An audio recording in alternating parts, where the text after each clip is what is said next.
آئے گی آواز. کیا کہہ رہا تھا کہ اشعار یاد ہونے بہت ضروری ہیں. کوئی دن گر زندگانی اور ہے، اپنے جی میں ہم نے ٹھانی اور ہے. آتش دوزخ میں وہ گرمی کہاں، سوزے غم ہائے نہانی اور ہے. اور بہت سی باتیں.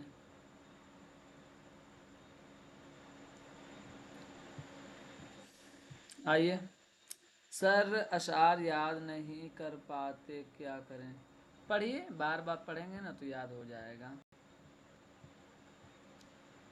علامہ اقبال کا آ گیا. کس کو پڑھنا تھا ہم لوگوں کو؟ اچھا اسکرین شیئر نہیں ہو رہا ہے، اسکرین شیئر ہو جائے گا ابھی. علامہ اقبال کو نظم پڑھ لیں گے. علامہ اقبال کو ہم نظم پڑھ لیں گے. شاد عظیم آبادی. کس کو پڑھیں گے؟ شاد عظیم آبادی.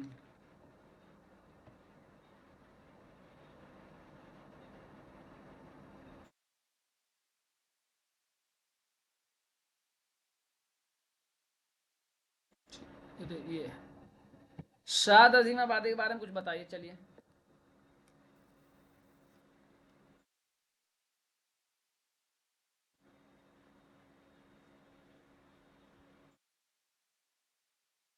شاد عظیم آبادی کے بارے میں کچھ بتائیے.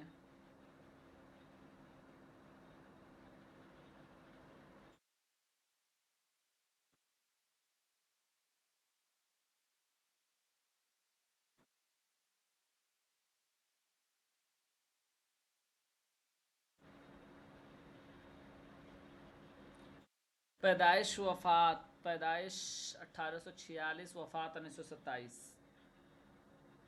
اچھا، اور بتائیے.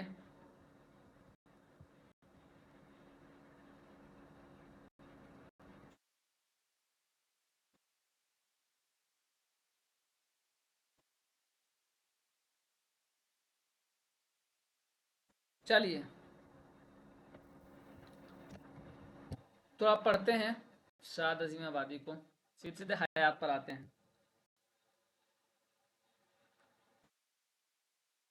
نام سید علی محمد. جی اب پڑھتے ہیں، یہاں دیکھتے ہیں کیا کچھ ہے اس میں، ہے نا. پڑھ کر دیکھتے ہیں.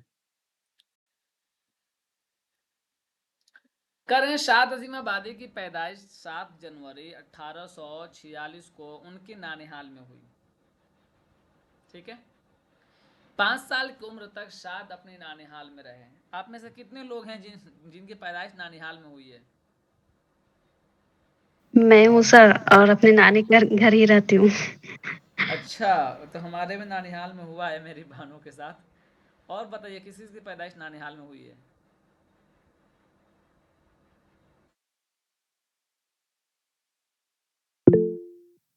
کسی کی نہیں ہوئی ہے؟ بس میرے گھر میں معاملہ ایسا ہے، شاید میرے علاوہ میرے سارے بھائی بہن کی پیدائش نانیہال میں ہوئی ہے. میرے علاوہ میرے ہاسپٹل نانی گھر آئے تھے ڈائریکٹ. اچھا، ہاسپٹل سے آئے تھے نانی کے گھر ڈائریکٹ. یہ بھی بہت اہم ہے، مطلب جاننا اپنے حسب و نسب کو جانا. والد کی نانیہال میں. اچھا جی. چلیے. تو شاد عظیم آبادی کے بارے میں ہم کیا جانیں کہ ان کی پیدائش دادیحال میں نہیں بلکہ نانیحال میں ہوئی تھی. اور تاریخ یاد کر لیجئے 7 جنوری. تاریخ جب یاد کر لیں گے نا سال کے ساتھ، یہ بہت ضروری ہے تاکہ ہمیں پیدائش یاد رہے کہ کس تاریخ میں کس ادیب کا انتقال ہوا ہے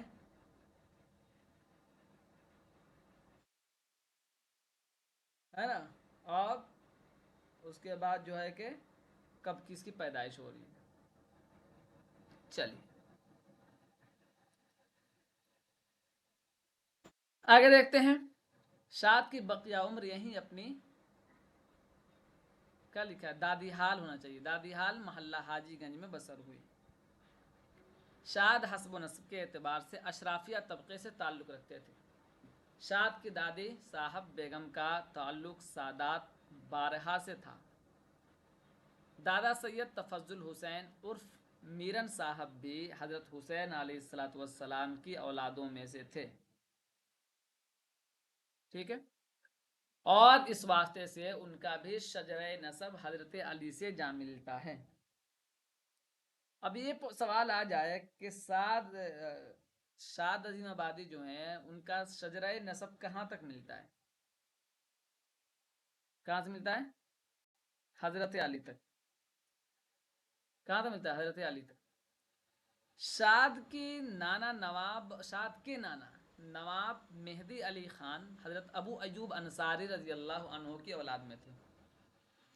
شاد کے والد کا نام سید اظہار حسین عرف سید مرزا عرف سید عباس مرزا اور والدہ کا نام عارفہ بیگم۔ یہ یاد کر لیجیے، ہو سکتا ہے اگر آپ کام کریں کبھی بہار کے ادبا اور شعراء پر، یہ چیز جاننا ضروری ہوگا، کس ادیب کا کیا نام تھا، پیدائش کیا تھی، اور ان کے انساب حسب و نسب کیا تھے، کیسے تھے، یہ جاننا ضروری ہوتا ہے۔ اور میں بتا دوں آپ کو کہ حسب و نسب جاننا یہ انسان کی شخصیت پر بہت اثر انداز ہوتا ہے، بہت اثر انداز ہوتا ہے۔ بتائیے کیسے؟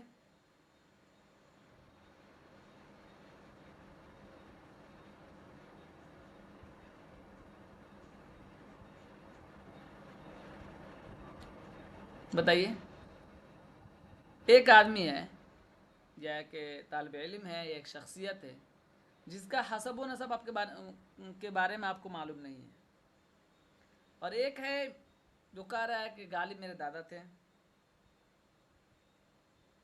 تو آپ کو لگے گا نا، اس کے کلام کو سنے بغیر آپ کہہ دیں گے رہے تو غالبی خاندان سے اس کو زیادہ آتا ہوگا، ہے نا ایسا؟ حالانکہ حقیقت میں ایسا نہیں ہے، لیکن اس کا اثر پڑتا ہے یا نہیں پڑتا؟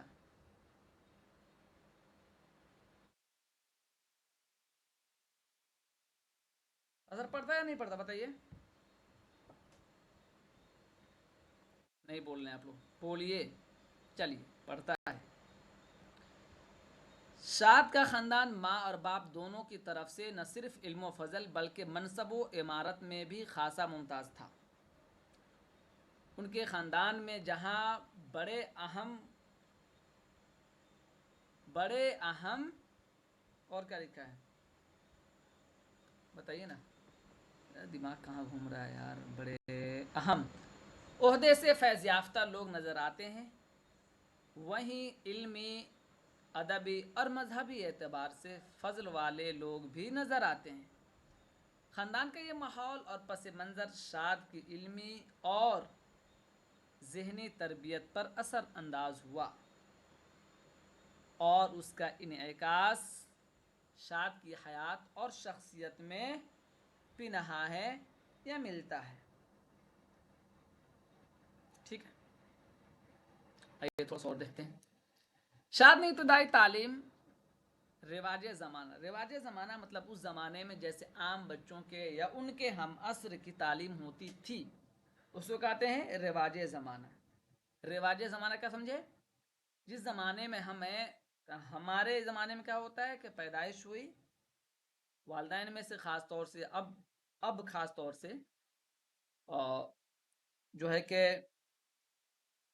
بچے کو کون پڑھاتا ہے؟ اب تو باپ پڑھا رہے ہیں، کچھ دن پہلے ماں پڑھاتی تھی، فیشن بدل گیا ہے، اصلیت میں ماں ہی بچوں کو پڑھاتی ہے اور اس کے بعد پھر مکتب کا راستہ دکھایا جاتا ہے، ٹھیک ہے؟ تو رواج زمانہ، مکتب کی تعلیم حاصل کی جہاں ان کے استاد سید رمضان علی، لکھ لیجیے آپ، شیخ برکت اللہ اور سید فرحت حسین، یہ لکھ لیجیے۔ شاد عربی، فارسی میری امی جان پڑھائی ہم، جی بالکل، فارسی، انگریزی، سنسکرت، طب اور علم معانی و علم بیان کے علاوہ پنگل عروض پر بھی درک رکھتے تھے۔ شاعری کی ابتدا شاد نے بہت کم عمر میں کر دی تھی۔ وہ شاہ الفت حسین فریاد کے باضابطہ شاگرد تھے، ٹھیک ہے، اس کو لکھ لیجیے، شاہ الفت حسین فریاد، لیکن ناظر وزیر علی عبرتی، میر تصدق حسین زخمی اور سفیر بلگرامی سے بھی مشورہ سخن کیا کرتے تھے. ابھی ہمیں یاد رکھنا ہے جب شاد عظیم آبادی کے تعلق سے کبھی بھی مضامین لکھنے کا موقع ملے تو سب سے پہلے کیا لکھیں گے؟ شاد کا نام، شاد کی پیدائش وفات اور ان کے انساب یعنی حسب و نسب، پھر ان کی تعلیم، اور پھر کیا کریں گے؟ ان کے اساتذہ کا ذکر کریں گے. کن سے تعلیم حاصل کی، وہ کس ماحول اور کس فضا کے پروردہ تھے، یہ جاننا بہت ضروری ہے. آگے جی کریں کہ سر بولیے شاگرد تھے. دیکھیے نا چل گیا، دیکھیے سید رمضان علی، شیخ برکت اللہ، سید فرحت حسین. ٹھیک ہے. اور تو یہ تو شاہ استاد تھے نا، اور یہ جو ہے شاہ الفت حسین، یہ کون تھے؟ وہی تھے، وہ شاہ الفت حسین فریاد کے باضابطہ شاگرد. میں بتاتا ہوں باضابطہ شاگرد کیا ہوتا ہے.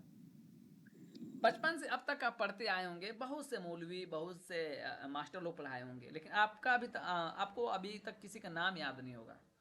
لیکن جب پی ایچ ڈی کا جو نگراں ہوتا ہے نا، زندگی بھر آپ اسی کا نام گنتے ہیں، اسی کا نام لیتے ہیں. ایسا ہے کہ نہیں؟ بھائی زندگی بھر کس کا نام لیتے ہیں آپ؟ جو آپ کا نگراں ہوتا ہے پی ایچ ڈی کا. کیوں؟ اس لیے کہ وہ آخری سند ہوتی ہے اور آخری ڈگری ہوتی ہے. اس کے بعد پھر کہاں، اس کے بعد آپ روزگار میں لگ جائیں گے، فلاں سے ہم نے حاصل کیا. اور وہ عمر کا وہ حصہ ہوتا ہے جہاں آپ کیا کرتے ہیں؟ اپنے علم کا پروان چڑھاتے ہیں. علم کو پروان چڑھاتے ہیں. جیسے آپ جانتے بہت کچھ ہیں، اب جانتے، اب ایکسپیرینس نہیں. ہاں یہی ہوگا. آپ نے کس کو ذکر کرتا ہے؟ جو پروفیسر ہوتا ہے، بڑا ہوتا ہے، اسی کا نام لیتا ہے. باقی چھوٹے موٹے کون ذکر کرتا ہے؟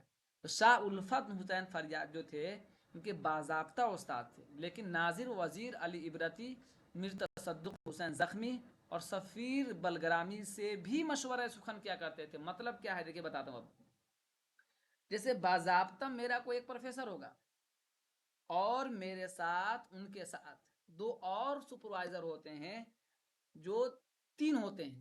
ایک آپ کا اصل سپروائزر ہوگا اور جو دو ہوتے ہیں معاون ہوتے ہیں، جو دو معاون ہوتے ہیں. تو مان لیجئے شاہ الفت حسین فریاد سے میں کو سب کو یاد کروں گی. اچھی بات ہے، کروں گے. تو اب تک کتنے یاد کیا ہے؟ یہ بات ہے. آگے آ جائیے. شاد نے 2 شادیاں کی تھی. خیر شادی کا تعلق اس عمر میں سب گزر رہے ہیں، دیکھ لیجیے. ان کی پہلی شادی 1867 میں کلثوم فاطمہ سے ہوئی. اس وقت شاد کی عمر 21 سال تھی.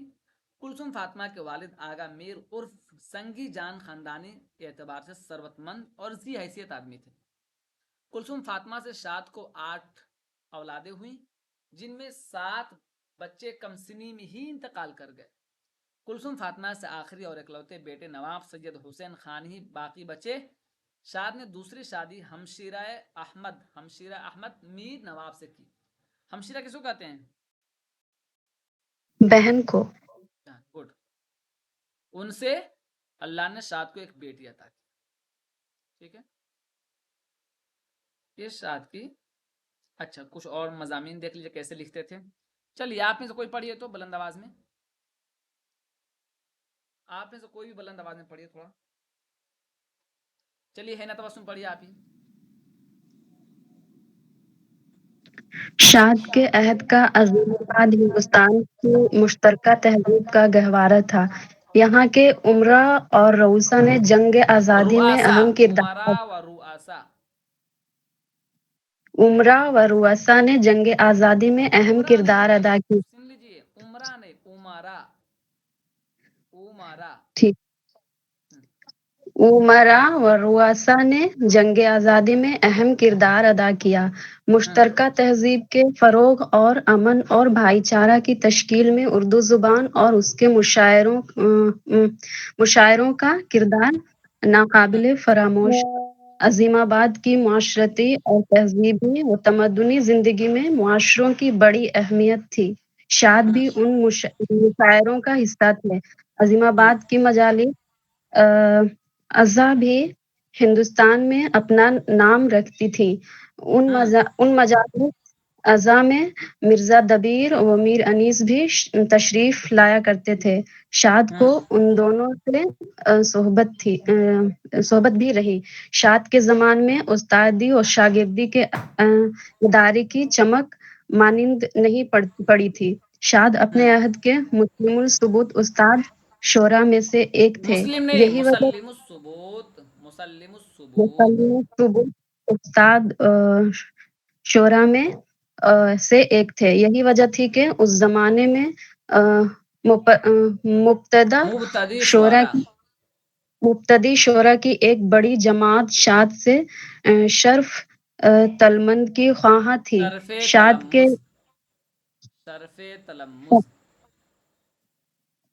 شرف تلمذ کی خواہاں تھی. شاد کے شاگردوں کی تعداد تقریباً 108 ہے. ان کے ایک شاگرد یاس یگانہ چنگیزی اپنے کلام اور غالب شکنی کے حوالے سے بے حد معروف ہوئے. شاد پٹنہ میں 30 سال تک رک جائیے، ہم نے کیا پڑھا کہ شاد عظیم آبادی ہندوستان کی مشترکہ تہذیب کا، شاد عظیم آبادی کا عہد جو ہے، یا شاد کے عہد کا عظیم آباد، یعنی جس زمانے میں شاد عظیم آبادی لکھ رہے تھے، پڑھ رہے تھے، آپ کی پرورش و پرداخت ہو رہی تھی، اس زمانے کا جو عظیم آباد تھا ہندوستان تھا، ہندوستان کا وہ خاص جگہ جس کو ہم پٹنہ کہتے ہیں آج، وہ عظیم آباد کے نام سے موسوم تھا. تو کیا کہہ رہے ہیں، مشترکہ تہذیب کا گہوارہ تھا. پٹنہ اور بہار کے علاقے سے ہندوستان کی بڑی بڑی یادگاریں وابستہ ہیں بھائی. آج لوگ بہاری کہا دے رہے ہیں، مذاقن کہتے ہیں، جیسے تعصب پرستی پہ کہتے ہیں، یا جو ان کی طبیعت میں، لیکن ہندوستان کی جو پرانی یادیں ہیں وہ بہار سے بہت زیادہ وابستہ ہیں. ایک چیز کیا بتایا انہوں نے کہ اب اس کے بعد جی کیا کہا کہ عظیم آباد کی مجالس اعضاء، یعنی اس زمانے میں بھی عورتیں ماہ محرم اور دیگر مہینوں میں رویا کرتی تھیں. کن پر؟ شہداء علیہ الصلوۃ والسلام پر. اور میر انیس و دبیر کی مجلسیں لگا کرتی تھیں. یہ وہ بھی زمانہ تھا، یہ بھی آپ کو یاد رکھنا ہے. اب آگے آ جائیے. کیا کہا کہ شاد کی شاگردوں کی تعداد کیا ہے؟ 108. اب تھوڑا اور دیکھ لیجئے کہ شاد اور کیا کیا کام کرتے تھے، یا کس کس کام سے آپ وابستہ تھے. کریں کہ شاد پٹنہ میں 30 سال تک آنریری مجسٹریٹ کے عہدے پر فائز رہے، اور اس کے بعد 14 سال تک میونسپل کمیشن میں رہے. ظاہر ہے یہ وہ زمانہ ہے جب ہندوستان میں تاج برطانیہ کے ہاتھ میں زمام اقتدار تھی. اس لحاظ سے شاد انگریزی حکومت کے ملازم تھے.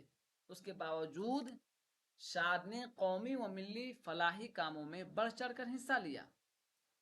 وہ ایک درد مند دل رکھتے تھے، اور طبیعت میں انکساری و عاجزی کی صفات بدرجہ اتم موجود تھی. ان کی خدمات کے اعتراف میں برٹش سرکار نے انہیں 1891 میں خان بہادر کا خطاب ملا. یہ لکھ لیجیے فوراً، کبھی کبھی آ جائے گا خان بہادر کا خطاب ان میں سے کس کو نہیں ملا. یہ بھی آپ کو لگانا پڑے گا، یا ان میں سے کس کس کو ملا. 2 3 4 خان بہادر کو بھی ملا ہے، اور لوگوں کو ملا ہے، لیکن خان بہادر کو بھی ملا ہے، یاد رکھنا ہے. 8 جنوری 1927 کو محلہ حاجی گنج میں شاد کا انتقال ہو گیا. یہ بھی لکھ لیجیے انتقال کا.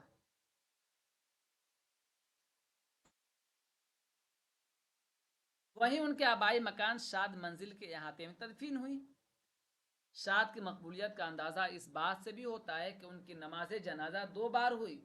پہلی بار شیعی طریقے سے، اور دوسری بار اہل سنت کے طریقے سے. شیعہ کے بعد کہاں سے آئی؟ اس میں پتہ چلا تھا نا ابھی کہ ان کے زمانے میں عزا ہوا کرتا تھا. عزا مطلب شہداء علیہ الصلوۃ والسلام، امام حسین کو یاد کر کے، امام حسین کے اصحاب کو یاد کر کے رونا پیٹنا گانا. صحیح یا غلط اس پر بات نہیں ہو رہی ہے، یہ بھی اردو ادب کا ایک حصہ رہا ہے، بس اس پہ بات ہو رہی ہے. شاد کی شعری و نثری تصانیف و تالیفات کی فہرست طویل ہے. انہوں نے چھوٹی بڑی مطبوعات و غیر مطبوعہ کم و بیش 64 کتابیں یادگار چھوڑی ہیں. دیکھ لیجئے. بعض نامکمل بھی ہیں. شاد نے غزل کے علاوہ مثنوی، مولود، مرثیہ، رباعی، قطع اور مصدر جیسی اصناف و شعر و حیت میں طب آزمائی کی. نثر میں انہوں نے صرف و نحو، منطق، تذکرہ، تاریخ و سیر کے علاوہ ناول بھی لکھے. ان کا ناول پیر علی، یاد رکھ لیجیے گا، پیر علی تاریخ کے اعتبار سے خاصا مشہور ہے. اس کو ضرور نوٹ کر لیجیے. پیر علی کس کا ناول ہے؟ شاد عظیم آباد. پیر علی کے علاوہ صوت الخیال، صورت الخیال، صورت حال، افیونی اور عرشیہ وغیرہ بھی اس کے ناول ہیں، ان کے ناول ہیں. شاد کی پہلی شعری نشست تو تخلیقی کاوش نالہ شاد کی اشاعت 1865 ہے. جو چیزیں یہاں موجود ہیں اس کو لکھ لیجیے. اب یہاں ہم شاد کے غزلوں کو دیکھیں گے سیدھے سیدھے. بہت ساری چیزیں ہیں جس کو آپ کو مطالعہ کرنا ہے اور کچھ چیزیں ہم آپ کو پڑھا دیتے ہیں. چلیے آپ میں کوئی پڑھیے تو یہاں سے بلند آواز سے. اچھا آپ میں سے سنیے. کون پڑھ رہے؟ پڑھیے. شاد نے اس دور میں غزل کو اپنی خلاقانہ صلاحیتوں کے اظہار کا ذریعہ بنایا. کھیلا نہیں، کھا پر زبر پڑھنا ہے. پڑھیے. خلاقانہ صلاحیتوں کے اظہار کا ذریعہ بنایا. جب غزل پر ہر سمت سے تنقید ہو رہی تھی اسے معطوف قرار دیا جا رہا تھا. شاد نے کلاسیکی اور روایتی غزل گوئی کو نہ صرف فروغ بخشا بلکہ اس میں نئے مضامین و موضوعات بھی پیدا کیے اور عصری تقاضوں کے تحت اپنے منفرد اسلوب سے اردو غزل کی روایت کو آگے بڑھایا. شمیم حنفی شاد کی غزل گوئی کے بارے میں لکھتے ہیں: جہاں تک شاد کی غزل کا تعلق ہے تو اس کا مزاج، اس کے ذہنی، جذباتی، لسانی اور فنی مناسبات کا دائرہ اردو غزل کی عام روایات کے اندر ہی گردش کرتا ہے. شاد کی سب سے بڑی خوبی یہ ہے کہ اپنی روایت میں کسی طرح کی توڑ پھوڑ کیے بغیر کسی نئے اور ناموز تجربے، طرز احساس اور تفکر کا جو خم اٹھائے بغیر انہوں نے اپنے اظہار کی راہیں نکالی. شاد عظیم آبادی، حیات و خدمات، صفحہ نمبر 27-28. کیا سمجھا اس میں؟ کہ شمیم حنفی نے ان کے بارے میں لکھتے ہیں. کیا لکھتے ہیں؟ جہاں تک شاد کی غزل کا تعلق ہے تو اس کا مزاج، اس کی ذہنی، جذباتی، لسانی اور فنی مناسبات کا دائرہ اردو غزل کی عام روایت کے اندر ہی گردش کرتا ہے. شاد کی سب سے بڑی خوبی یہ ہے کہ اپنی روایت میں کسی طرح کی توڑ پھوڑ کیے بغیر کسی نئے اور ناموز تجربے، طرز احساس اور تفکر کا جوخم اٹھائے بغیر انہوں نے اپنے رائے کی راہیں نکالی. شاد عظیم آبادی، حیات و خدمات، کتاب کس کی ہے؟ شمیم حنفی کی ہے نا. آگے آ جائیے. اب یہاں دیکھیے کچھ مضامین دیا ہے، پھر اس کے بعد اشعار دیے ہیں. چلیے. کہہ رہے ہیں کہ اپنے افکار و خیالات اور جذبات و احساسات کو پیش کرنے میں شاد کو کمال حاصل تھا. اس خوبی کا انہیں خود بھی احساس تھا. کیا ہے؟ در مضمون کو یوں گوندھ لے اے شاد مشکل، سلیقہ انتہا کا چاہیے موتی پیرونے میں. کیا خوبصورت شعر ہے. در مضمون، در کس کو کہتے ہیں؟ موتی کو. در مضمون کو یوں گوندھ لے اے شاد مشکل. یوں ہی کوئی اگر چاہ رہا ہے کہ اچھے الفاظ، اچھے مضامین کو کر لے بغیر محنت کے، بغیر سلیقہ کے، تو بہت مشکل ہے. کیا کہہ رہے ہیں اگلے مصرے میں؟ سلیقہ انتہا کا چاہیے موتی پیرونے میں. کیا غضب کی بات کہی ہے. اس شعر کو لکھ لیجئے، بلکہ میں خود لکھوں گا پروگرام کے لیے اور دیگر کاموں کے لیے. ٹھیک ہے. آگے آپ پڑھیں گے. اور اچھا آئیے کچھ اور دیکھتے ہیں. شاد کے یہاں رومانی تفکر اور عیش و عشرت کے اظہار میں گہری رومانی بصیرت پنہا نظر آتی ہے. ان کی غزلوں میں حسن و عشق کا بیان نہایت لطیف اور دلنشیں انداز میں پیش کیا گیا ہے. وہ عشقیہ جذبات و احساسات کو شائستگی کے ساتھ پیش کرنے کا ہنر بخوبی جانتے ہیں. مثالیں دیکھیے. کہاں یہ تاب و طاقت ہے کہ ہم قفل دہن کھولیں، خزانے کی طرح دل میں لیے بیٹھے ہیں راز اس کا. پڑھیے. کوئی پڑھے گا آپ میں سے؟ کھلا ہے بام پر جوڑا صبا کس جادہ مشکی کا. کہ مجھ تک بوئے گیسو کا رواں در کا رواں پہنچی. پڑھیے آپ میں سے, شکایت رہتی ہے تو پڑھتے نہیں ہیں, کوشش کیجیے لپک کر خود سے پڑھیں. کھلا ہے بام پر جوڑا صبا کس جا و مشک کا کی مشتق بوئے مجھے گیسو لگتا ہے کا کھلا مجھے کھلا پڑے گا, کھلا ہے بام پر جوڑا صبا کس کھلا جاوا ہے بام پر جوڑا صبا کس جاوا مشک کا کی مشتق بوئے گیسو کا رواں در کا رواں پہنچی. کون کھولے گا تیرے دل کی گرہ میرے بعد, کون سلجھائے گا الجھا ہوا گیسو تیرا. کسی بدمست کی یاد آ گئی آنکھیں صافی, جب چھلکتا ہوا آگے میرے مینا آیا. نگاہ کی بر چھپاں جو سہ ما سکے سینہ اونچی. ارے مدرسے والے بس محمد یہاں. بڑی مار ماریں گے, صحیح سے پڑھو, وہ سب کو یاد ہے. نگاہ کی بر چھیاں جو سہ سکے سینہ اسی کا ہے, ہمارا آپ کا جینا نہیں جینا اسی کا ہے. تا قیامت رہے آئیں نہ سلامت یارب, ہر ہنسی کو ہے یہ دعویٰ کہ سکندر ہم ہیں. مذکورہ بالا اشعار کی روشنی میں یہ بات کہی جا سکتی ہے کہ عشق کے معاملات اور اس میں پیش آنے والے حادثات سے بھر واقعیت شاد عظیم آباد کو تھی. اسی لیے ان کے لہجے میں کسی قسم کا سوقیانہ پن نظر نہیں آتا. وہ ان معاملات کے مختلف رنگوں کی حقیقی تصویر کشی بھی کرتے ہوئے نظر آتے ہیں. خاموشی سے طبیعت اور بھی سنگین ہوتی ہے, طرف اے دل تڑپنے سے ذرا تسکین ہوتی ہے. ہمارے زخم دل میں دل لگی اچھی نکالی ہے, چھپائے سے تو چھپ جانا مگر ناسور ہو جانا. شاد عظیم آبادی کی غزلوں رکو میں کے منظر پڑھیے, نگار. رک کے پڑھیے, مزہ لے کے پڑھیے, ایک دم پریشان ہو, مزہ لے کے پڑھیے. چلیے کوئی اور پڑھواتے ہیں کسی اور سے. شاد عظیم آبادی کی غزلوں میں منظر نگاری, پیکر تراشی, واردات قلبی اور رومانوی فضا کا عمدہ بیان دیکھنے کو ملتا ہے. کیا کہتے ہیں, پڑھیے کوئی آپ میں سے, چلیے پڑھیے, کوئی اور پڑھیے جو پڑھ چکے ہو. نہیں, ہم پڑھ رہے ہیں. ہجر میں اپنا اور بھی ہجر عالم. نہیں, ہجر میں اپنا, ہجر ہجر تو پڑھ رہی ہوں. پڑھیے. ہجر میں اپنا اور بھی عالم, ابر بہرا دیدائے پرنم. ضد پورنم, کے ہمیں وہ پورنم, ضد کے ہمیں وہ آپ بلائیں. افری جوانی ہائے زمانے, پچھلے پہر اٹھ کے نمازیں ناک رگڑنی. سجدے پہ سجدے جو نہیں جائز اس کی دعائیں, افری جوانی ہائے زمانے. شاد کی غزلوں کا کمال یہ ہے کہ اسے پڑھنے والا ہر قاری اپنے ذوق اور حالات کے مطابق اس سے معنی اخذ کر سکتا ہے. لہٰذا یہ کہنا غلط نہ ہوگا کہ شاد نے غزل کے مضامین میں وہ وسعت اور تنوع پیدا کیا ہے جس سے ان کی انفرادیت جھلکتی ہے. اس حوالے سے غزل کے چند اشعار ملاحظہ فرمائیں. تمناؤں میں الجھایا گیا ہوں, کھلونے دے کے بہلایا گیا ہوں. امیدیں جب بڑھے حد سے, تلسیمی سانپ ہے زاہد. طلسم سانپ ہے زاہد. تلسیمی سانپ ہے زاہد, جو توڑے یہ تلسیم اے طلسم نہیں, دوست. جو توڑے یہ طلسم اے دوست, گنجینا اسی کا ہے. جو توڑے یہ طلسم اے دوست, گنجینا اسی کا ہے. کس شان سے آتے ہیں برستے ہوئے بادل, تڑپائے گی پھر ساغروں مینا کی ہوس آج. عابد علی مرحوم شاد کی غزلوں کے حوالے سے لکھتے ہیں, شاد کی اکثر غزلیں ترنم اور نغمہ کے اعتبار سے اپنی مزالے آپ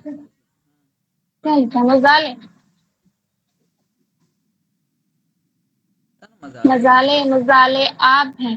مصروں کا ہاں وہ مثالیں ہونا چاہیے, مزالے نہیں, مثالیں ہونا چاہیے. مثالیں آپ ہیں. مصروں کا اندرونی آہنگ اس بات کا سراغ دیتا ہے کہ شاعر کے خیال میں جو نغمے چشمے کی طرح ابل رہے ہیں انہیں وزن کے سانچوں میں ڈھالا جا رہا ہے, ورنہ روکے نہ رکتے. شاد کا عہد اور فن نقی احمد ارشد. اس حوالے سے بھی چند اشعار ملاحظہ کریں. سب کو وہ ہتھیلی سے ان کا شرما کے